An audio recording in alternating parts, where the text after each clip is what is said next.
Hello everyone and welcome to another Muffin video. Before we dive in here, make sure you hit that subscribe button and notification bell and drop a like on the video too if you're enjoying the content. Don't forget to join our Discord server as well if you're not already there. The link is in the description down below. We've also activated our channel membership which comes with all kinds of perks, so check that out if you're interested in joining. And speaking of channel membership, I do want to take a moment to give a special shout out to our current members. So thanks to all of you, and I hope you're enjoying the benefits. And finally, a reminder that all comments on every video will be automatically entered into our weekly giveaways. Winners will be randomly selected every Monday. So good luck, and let's get this started.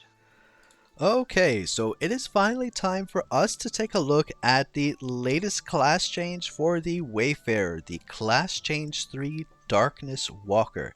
And in this video, we're going to break down absolutely everything you need to know about this class. Now, if you're used to the Class Change 2 Wayfarer, you need to forget about that old stacking damage playstyle because Class Change 3 is all about absolutely massive explosive burst damage, and you'll see some numbers that are pretty absurd in this class as a result of this burst damage dynamic. So let's go ahead and jump right in to start taking a look at the skills and understand what exactly makes up this burst heavy Darkness Walker build. So the entire build revolves around the core skill. This is a class that is absolutely core skill focused, and almost everything else in this build, from talents to tactical skills to passive skills, are all focused on just absolutely maximizing your core skill damage. So let's take a look at the core skill and understand why exactly it is the dead center of this build. So your core skill is Omen Spike, and as you can see here, when you cast Omen Spike, it deals damage, shadow damage, which is the main element of this class change, but it also applies one stack of Omen. Omen is a debuff which, as you can see here, deals quite a lot of damage over a 15-second duration, plus stacks up 6 times. Now that on its own is just the beginning. Now let's take a look at the promotion details and see exactly how this all comes together. So when you cast Omen Spike on a target that has 4 stacks of the Omen debuff, it triggers Advent Omen, which deals all Omen damage at once. Plus, each 1% haste also increases the Advent Omen damage by 0.5%. So what does this mean exactly? If you can see here, this Omen debuff deals this much damage per 0.5 seconds for 15 seconds, which means this deals damage 30 times. So that's basically like 4,500% attack in a 15-second duration per stack times up to 6 stacks. So when you have 4 stacks, that is a lot of damage, and when you use your Omen Spike at that point, it detonates all of that damage instantly.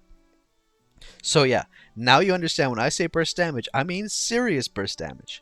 So as well, the level 150 promo here, you can see increases the damage to current enemy at 20%, and when you have Omen on the current enemy, it has a 30% chance to apply a stack of Omen to all additional target enemies, and a 70% chance to apply additional stack to one random non-current target. So this is just a nice little bonus to get Omen stacks as well in an AoE surrounding, not just on a single target. So now we understand how this works. Your entire playstyle, everything about Darkness Walker, revolves around reaching 4 stacks of Omen ASAP and then detonating them with Omen Advent. So this is the primary focus of this build, and as you will see as we go through everything, this entire set of skills is focused just on absolutely juicing up the core skill. Now we are going to start taking a look at the tactical skills, with the only exception to what I just said, which is Bow of Eternal Night, and this is the only other part of this build that actually is a source of damage itself. Now the core skill probably deals about 85% damage, and the Bow of Eternal Night deals maybe 15%. So that's roughly the relationship between the skills. 85% of the damage comes from your core skill, and 15% comes from Bow of Eternal Night. So let's break down exactly how this tactical skill works and how it contributes to your damage output. So after you activate the tactical skill, both your basic attacks and your core skill will launch black arrows at the current enemy, dealing shadow damage and increasing shadow damage dealt, stacking up to 15 times. plus during this period increase shadow damage by 35%.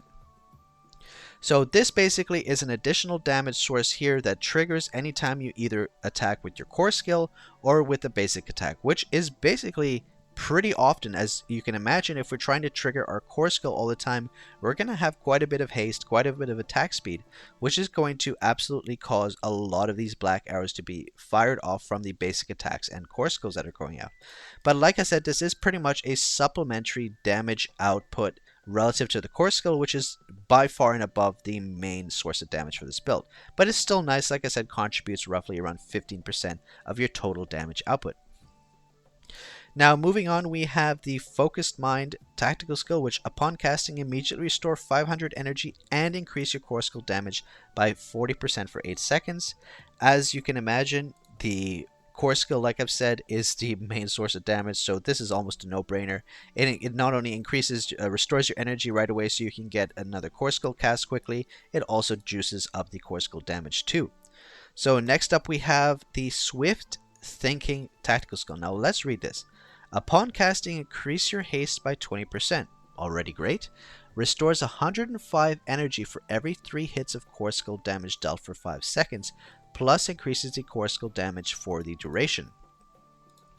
So this is very, very good. And you can see here, upon casting for every 3% haste, you actually further increase the skill damage dealt by 1%. So overall, a very integral part of this build, and synergizes very well. You're not only increasing haste, which increases your attack speed, you're also restoring energy for every 3 hits of core skill damage, which means even faster core skills, and you have a core skill damage increase and an additional skill increase for your haste, which this not only increases, but you would naturally be stacking haste in your stats priority as well for this build. So needless to say, TLDR, very important skill, very good tactical skill, and feeds back into the damage, because as you can see here, these two tactical skills are just enhancing skills. They don't themselves deal damage, they're increasing the damage your core skill deals. So now with that said, let's now transition and start taking a look at the passive skills of this build and see how they factor in to this Omen stacking playstyle, this Omen detonation playstyle. So first off, we have Eclipse of the Black Fog, which is one of the exclusive skills for this class change. So for every 7 Omen damage dealt to the current target, or when triggering Advent Omen, apply 1 stack of Omen to all enemies, increasing the shadow damage you receive by 41% for 4 seconds.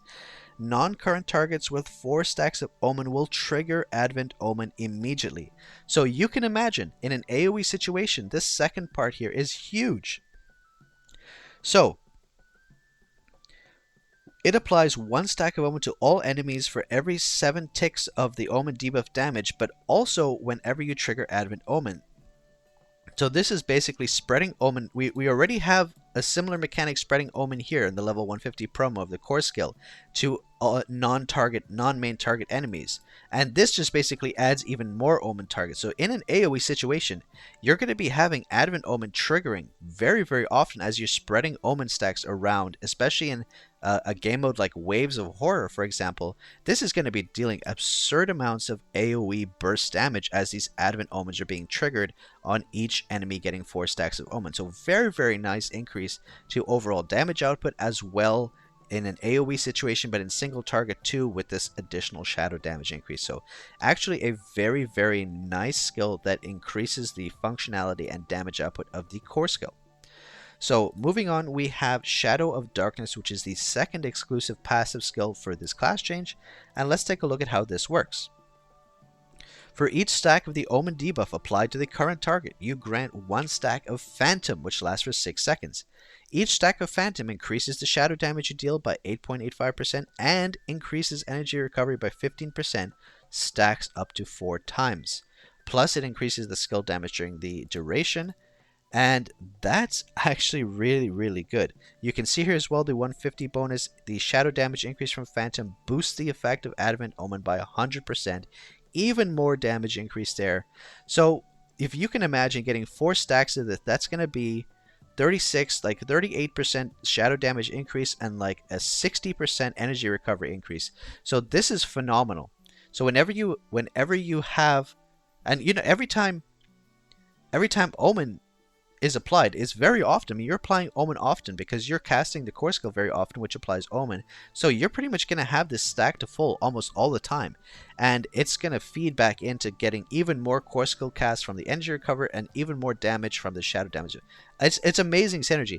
And it's like, I actually get excited when I feel like of all the class changes, and this is my take, of all the class changes that exist, regardless of their actual damage output in each class change, I find the Wayfarer class changes have the most, oh, I get it, synergy of all the classes. Like, it's like the devs absolutely perfectly crafted such a perfect synergy for all of the Wayfarer skills that you just don't see to the same extent in other classes. Like in Assassin, for example, you're using like a what I would call a Frankenstein build, using half of the skills from the previous class change, some of the skills from this class change, a whole bunch of mix and that, and it just feels like a bit of a cop out.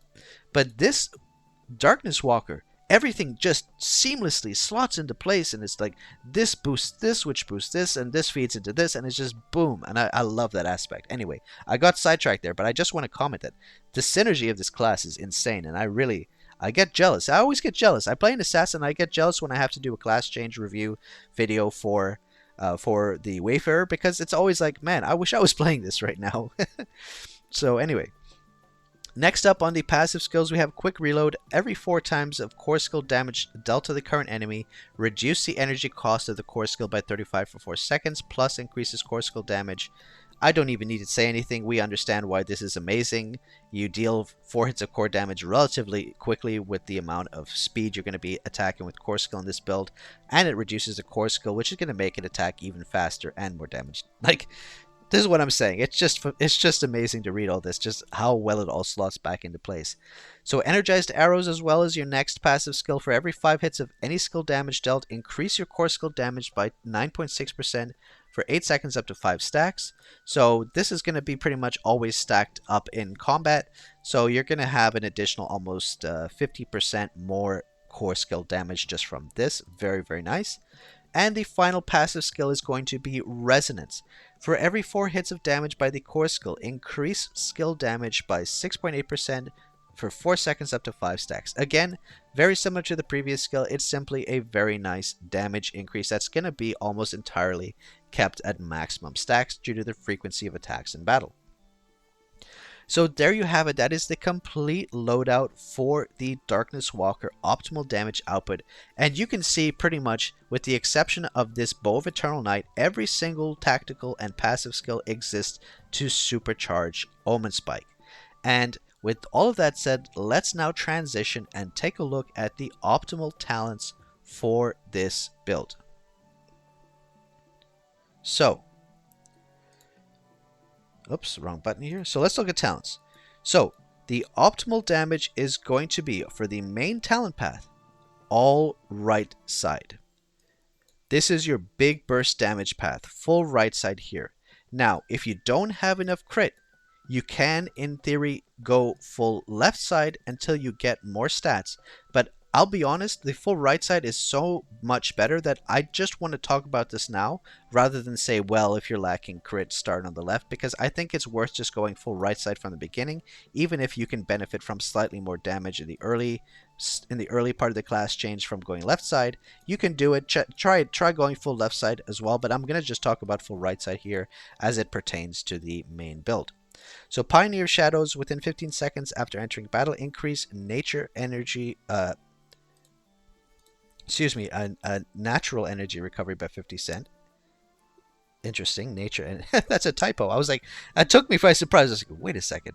Increases natural energy recovery by 50%. Okay, that is a very interesting typo that can definitely confuse people.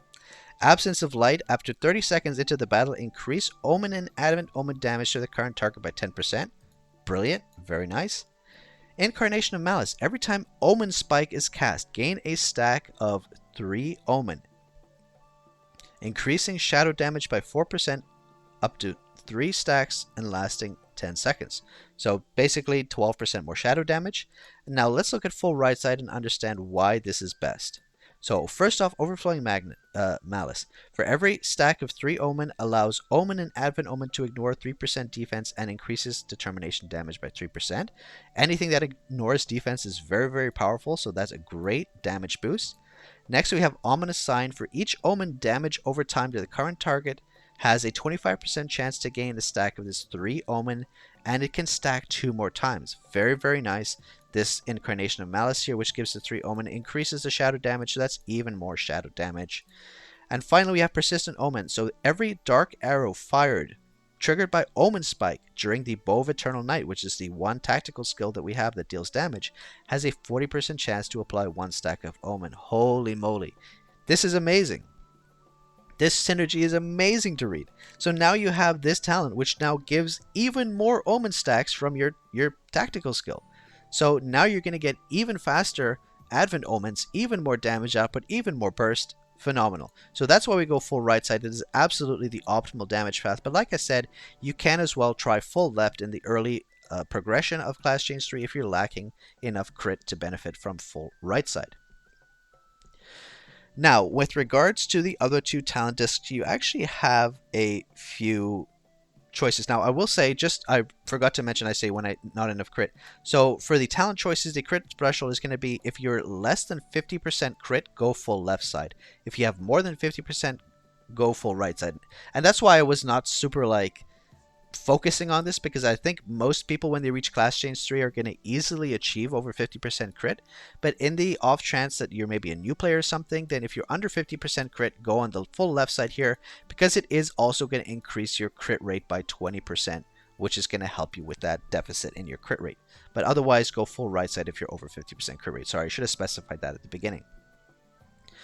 Now, with regards, like I said, to the other 2 talent discs, you have a few options. If you're a big spender, if you're a whale, you always go for crit and crit damage.